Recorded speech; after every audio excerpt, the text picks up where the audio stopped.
I guess roughly 20 years ago, we started at about 228 acres. And it was a dream of mine to get started in the cattle industry, raise a family here, and I was in love with the idea of the freedom of being on the land. We started this business to be entrepreneurs at heart and a place to raise our family. That was what was important to us.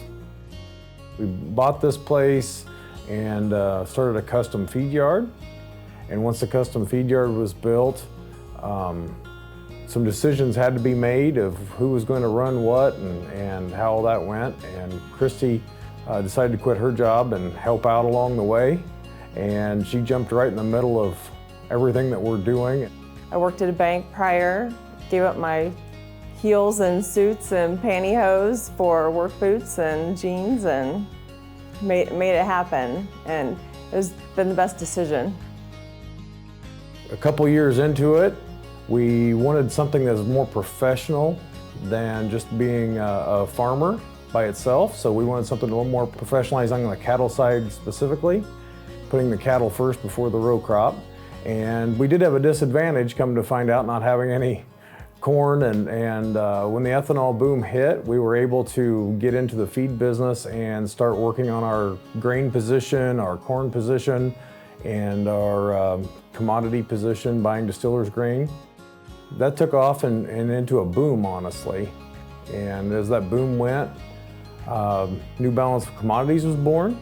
We went from we needed some help getting a better feed position in our feed yard to, hey, we can do this and help some other people.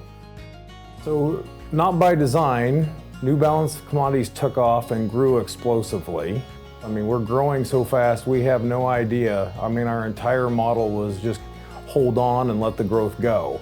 We went and asked for some help, got some leadership outside the company, outside of the industry, asked how do we scale this thing, how do we do this and not have our hair on fire and complete chaos, and how do we manage it in a way that the bank is happy, we're happy, everybody gets what they want. It's something strategic growth, not just wild growth.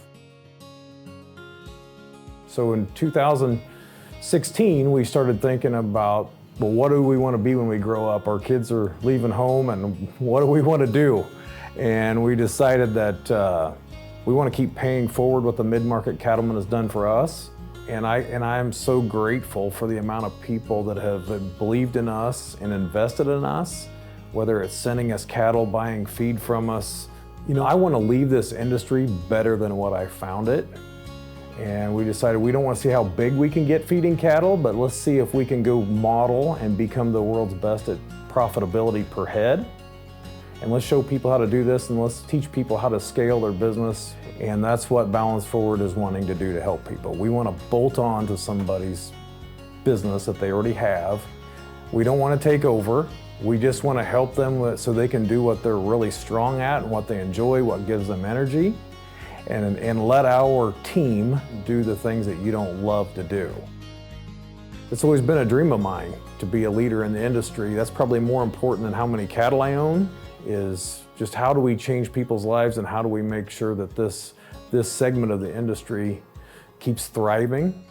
We want to make sure every day that somebody is out here leading the charge to make sure that there's plenty of opportunity for people that want to be in the cattle industry.